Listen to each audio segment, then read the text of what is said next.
Hey y'all, I'm Attica Scott, former Kentucky State Representative, and you're joining me today on State Live Streams.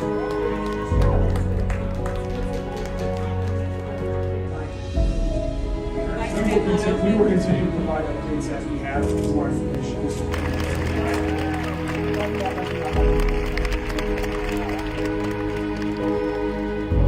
Former Kentucky State Representative, and you're joining me today on State Live Streams. Department of Justice announced that it is moving to dismiss its lawsuit against Louisville Metro Government and Louisville Metro Police Department. The DOJ is moving to dismiss its case with prejudice, meaning that the case will be permanently closed. We believe the court will grant this motion. As a result of the forthcoming dismissal, the consent decree proposed in the lawsuit will not become effective. While this is not the outcome we hoped for when we stood right here in December and announced the decree, it is an outcome that we have planned for. We as a city are committed to reform. I am committed to reform and improvements. Chief Humphrey is committed to reform and improvements. To ensure that the promised progress continues throughout Louisville Metro government, we are moving forward with the community commitment, Louisville's Consent Decree. This is an agreement between Louisville Metro government, the Louisville Metro Police Department, and the citizens of Louisville. It includes provisions to hire an independent monitor following community input and a process for significant community input over the years to come. It incorporates all of the objectives previously included and negotiated in the consent decree and puts in place the accountability and transparency measures needed to continue building trust and improving public safety throughout all of Louisville. This community commitment will lead to the same results we were pushing for in the court-ordered consent decree. As promised, we are moving ahead rapidly to continue implementing police reform that ensures constitutional policing while providing transparency and accountability to the public. I made a promise to our community, and we are keeping that promise. An RFP will be issued once the judge enters his ruling, which will request proposals from qualified candidates interested in serving as the independent monitor. We also want to hear from residents about what qualities they would like to see in an independent monitor and what they think about the finalists. Dr. Vanessa McPhail, who is our Director of the Office of Equity here at Louisville Metro Government, will be leading this community engagement process. Dr. McPhail is now going to share a little bit more about what this process will look like. Dr. McPhail? Good morning. I will be leading the process with the community engagement sessions to support the selection of an independent monitor. We will host 2 listening sessions. They will take place in 2 different locations. This will give the community an opportunity to meet the independent monitors, will give them an opportunity to share the qualities that they want in the independent monitors. We will also have an online survey, and the online survey will ensure that all the voices are heard. A 3rd session will take place with the 2 finalists. The 2 finalists will be at a town hall meeting, and this will give us an opportunity to introduce them and for the community to share the qualities that they would like to see in them and learn more about them.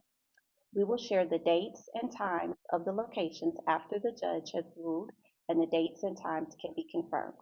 Thank you. Thank you very much, Dr. McPhail. As she mentioned, the dates, the times, and locations for these events, as well as links for the online survey, will be forthcoming following the judge's official ruling. Once an independent monitor is selected, we expect a contract to be issued that is renewable annually for up to 5 years. Our goal is to accomplish the key objectives in this community commitment in under that period of time. A shorter time frame for compliance is within reach because the chief and I and our teams have already implemented significant reforms that were called for in the original consent decree and are reflected here as well. Over the last 2 years, LMPD has revised more than 260 policies, updated its procedures, and restructured its department's organization, leadership, and personnel, including the creation of an Accountability and Improvement Bureau. Officers are now getting more training and better care when they need it through the Summit Wellness Center, which has become a national model for excellence in this area. LMPD is collecting the data they need to make good decisions and measure whether it is meeting its goals. The department also implemented a new focus on de-escalation and significantly expanded the deflection program to ensure more effective interventions for people in crises. Chief Humphreys will now talk more about these reforms, how it will be implemented, and our aggressive timeline for continuing to make progress towards all of our goals. Chief Humphrey? Thank you, Mayor. So, in 2016, people called the Louisville Metro Police Department and asked for help. An officer showed up at their door to help them. In the process, they also worked on how they could do their job better every single day. In 2021, sitting in a staff meeting at the old headquarters with Erica Shields and the executive staff, when we got a call from the Department of Justice saying that they were announcing a pattern and practice investigation. While we were working on how we improved the department, somebody was calling 911 asking for help, and police officers were showing up at their door trying to figure out how to help them. Just this past December, we all met in this room and talked about a consent decree that we had agreed to with the Department of Justice. And while we stood in this room and talked about the words on the paper, somebody was calling 911 and asking for help. And there were police officers showing up at their door trying to help them solve their problems. And throughout all of that process, we never hesitated, we never delayed, we never took a step back in trying to learn how to do our jobs better and serve the community better. It's not about these words on this paper, it's about the work that the men and women of LMPD, the men and women of Metro government, and the community will do together in order to make us a safer, better place. It's about the work, not the words. The words are a promise from myself and the mayor that we're going to do this the right way. And we expect that you will hold us accountable to the work that we do. Right now, I think we're heading in the right direction. Crime is down. We're going in the right direction. I believe transparency and trust have increased greatly in the past few years because we're going in the right direction. We are creating a culture of improvement where everyone knows that you are expected to figure out ways how to do your job better. Changing the paradigm around the word accountability. Because accountability doesn't mean discipline. It can. Accountability, when it's done right, prevents discipline. Accountability is how we show each other that we care about each other.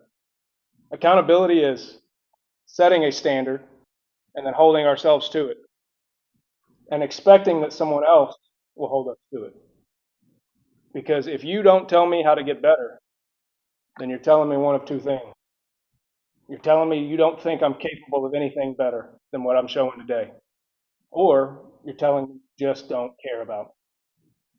We expect for our officers and everybody in Metro government to have a culture of accountability and challenge each other to be better the next day.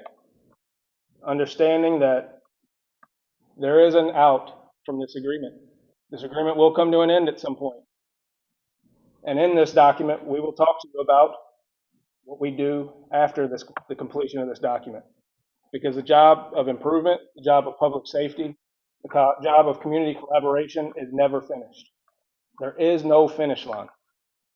There is no moment where we will sit back, give each other a pat on the back, and say, you did it. We will always strive to be better. And we expect that the community will hold us accountable to it, and we will hold ourselves accountable to it. Thank you.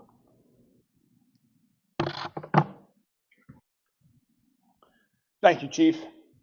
As I mentioned earlier, our progress under the independent monitoring process will be shared regularly with the public during scheduled briefings and a dedicated section on LMPD's website. In addition, LMPD and the Independent Monitor will provide commission, which was created in my comprehensive crime reduction plan, Safe Louisville. The commission will be a forum for community input, engagement, and feedback concerning both crime prevention and police reform, embodying a holistic approach that addresses violent crime while protecting the constitutional rights of all citizens. The commission will be made up of various stakeholders working to reduce violence from around our city. Membership will include community representatives from each LMPD patrol division, representatives from the justice system, and representatives of community organizations from various sectors, such as faith leaders, crime victims, criminal justice advocates, business owners, immigrants, medical professionals, educators, and homeless service providers. This will ensure community engagement continues long into the future, as the Chief just said, as we continuously work to make Louisville safer and improve policing. More details concerning the formation and meeting schedule of the commission will also be announced soon.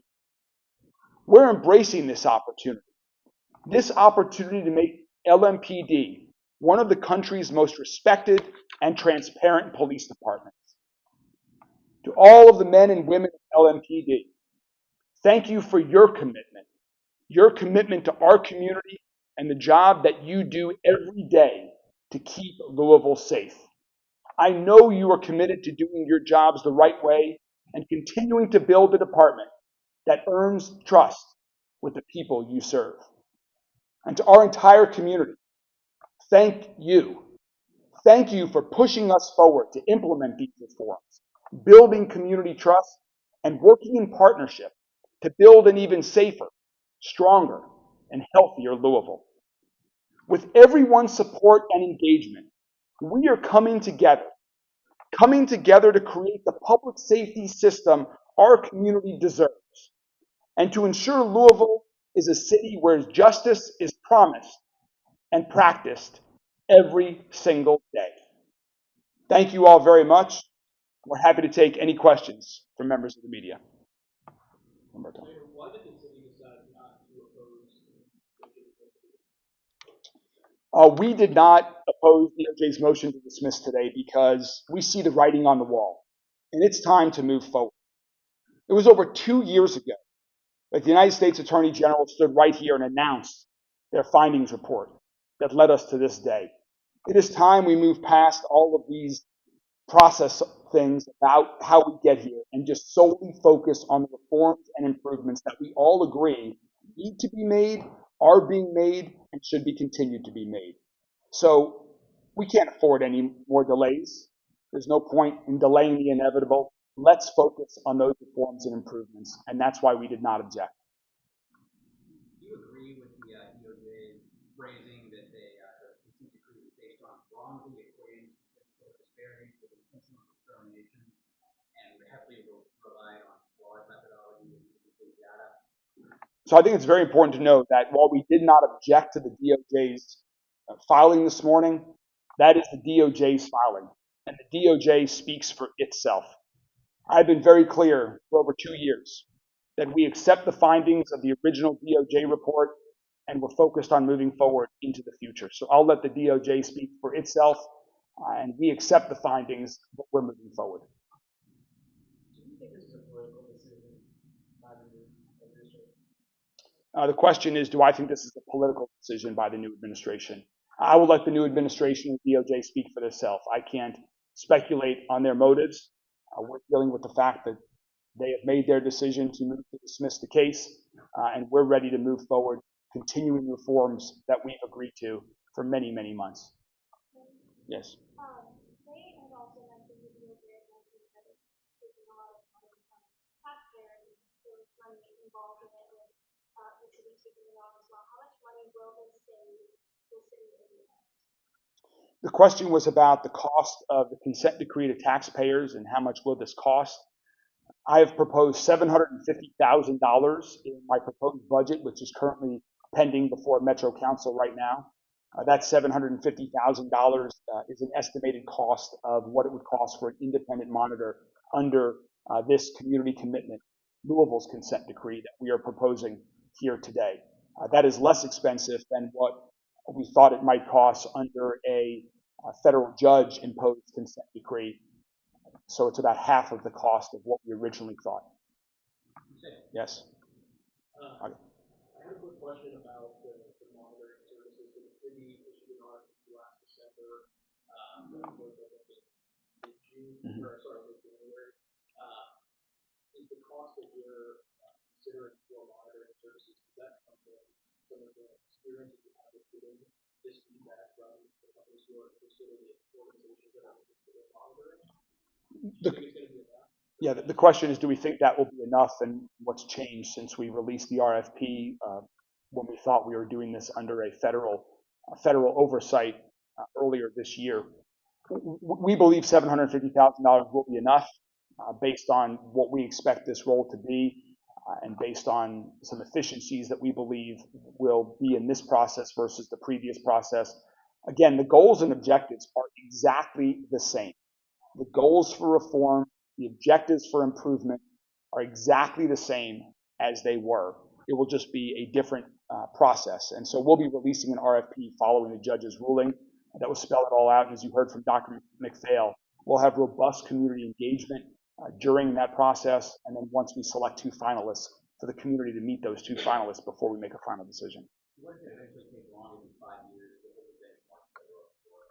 The question is, what if it takes longer than 5 years to hit all of the benchmarks? That we'll keep going. We believe we can hit that. That was the target in the original consent decree, was to move faster. We have already made significant reforms that were called for in both the original consent decree and this community commitment. And once we get through this is another reason why we didn't object. We want the chief and his team at LMPD to be solely focused on reform and improvement. And all of this process continues to be a distraction. It's time to focus on reform and improvement. Yes.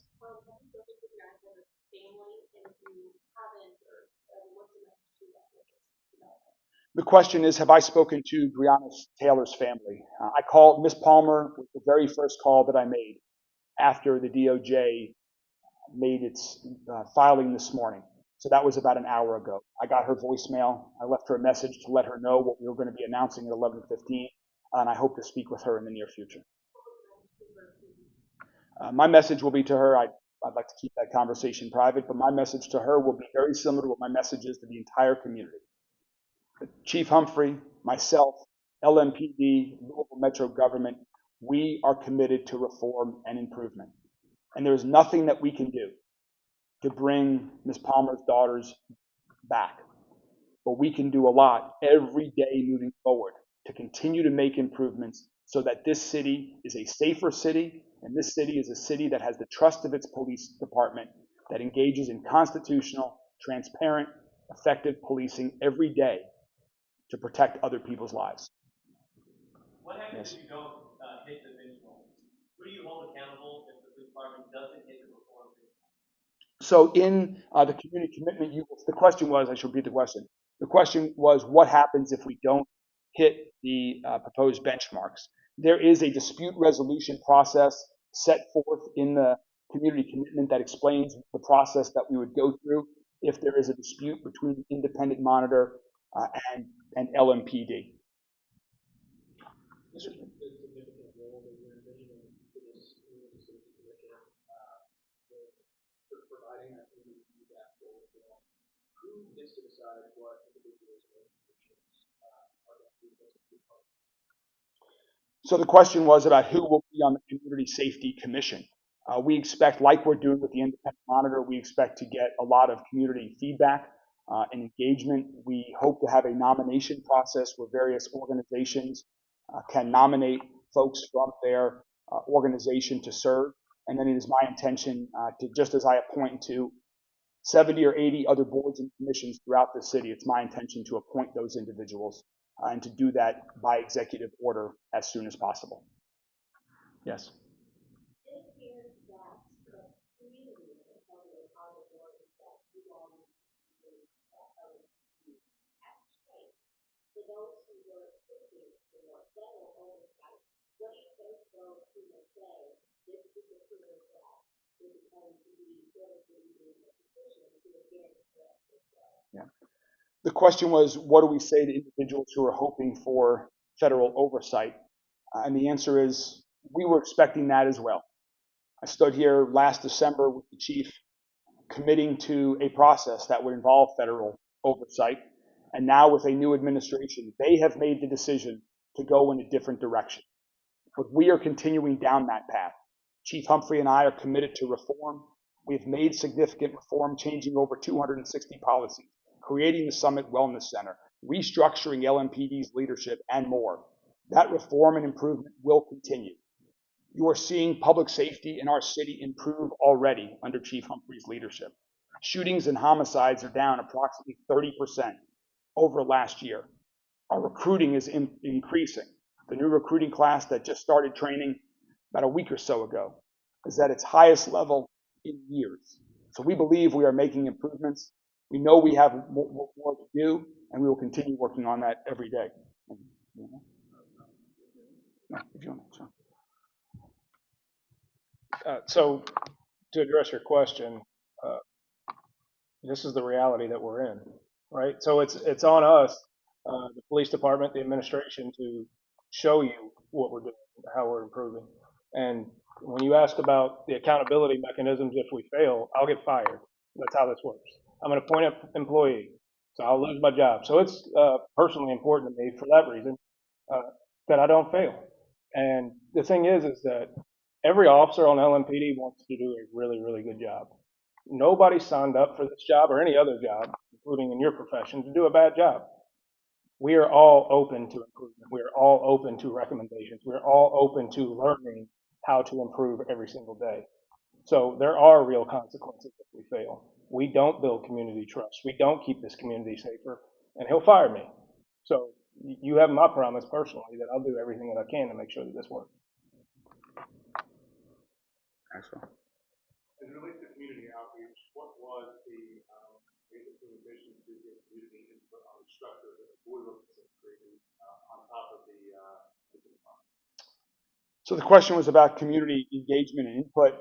We have been listening. I've been listening since before I was mayor, and definitely since that day where then U.S. Attorney General Merrick Garland stood here and announced the findings reports and the plan moving forward. We have engaged in extensive community engagement across this city in lots of different formats, in different locations, at different times, with different groups of people.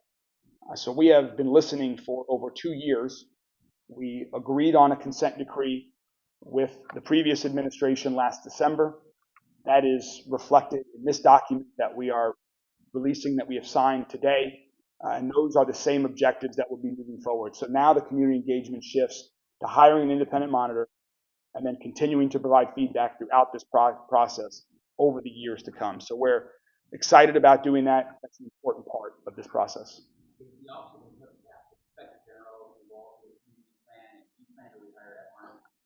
So the question was about the Office of Inspector General's role in the community commitment. And just as in the negotiated consent decree, those similar provisions regarding the Office of Inspector General are reflected in this as well. I think it's very important to note that the Office of Inspector General has a very important role in this community. That office's role is to respond to specific civilian complaints about LMPD. And what the independent monitor under the community commitment is doing is to oversee and provide input and to account for the systemic reforms that are being made to LMPD and Louisville Metro government. These are distinct, but both very important roles. Can you talk about how much it will cost to hire an independent monitor and if that cost? Again, the question was about the cost of the independent monitor. As I mentioned, I have proposed $750,000 in next year's budget, so that has been proposed to Metro Council. There was some money proposed in this year's budget. We expected a partial year of an independent monitor. None of that money has been spent, so that will be a savings to the city. One or two more questions.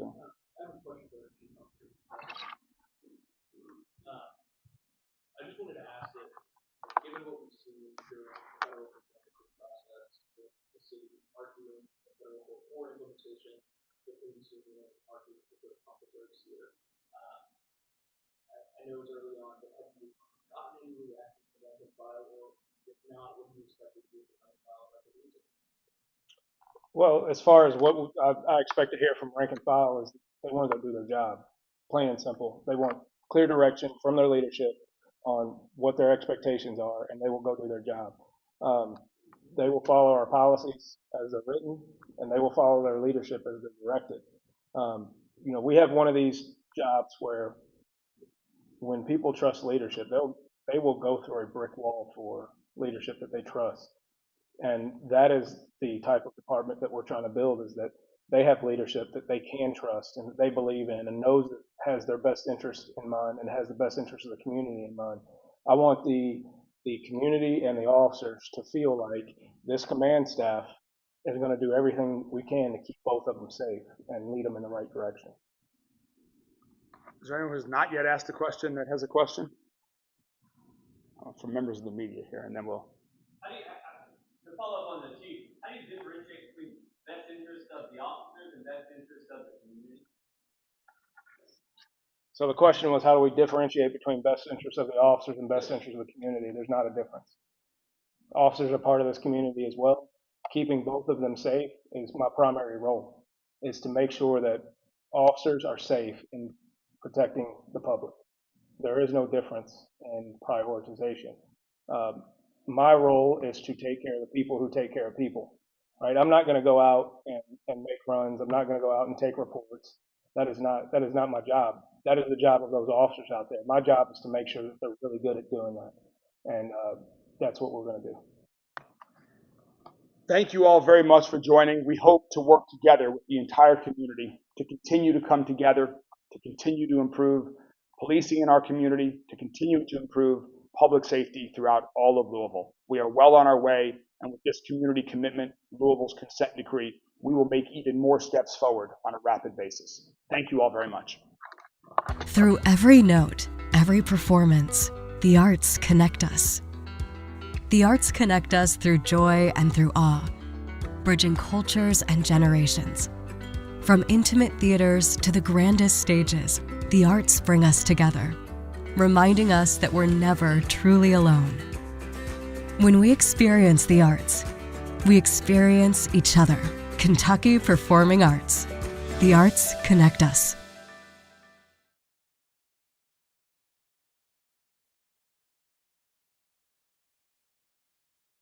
If you do nothing else. If you do nothing else. If you do nothing else. If you do nothing else. If you do nothing else. If you do nothing else. If you do nothing else.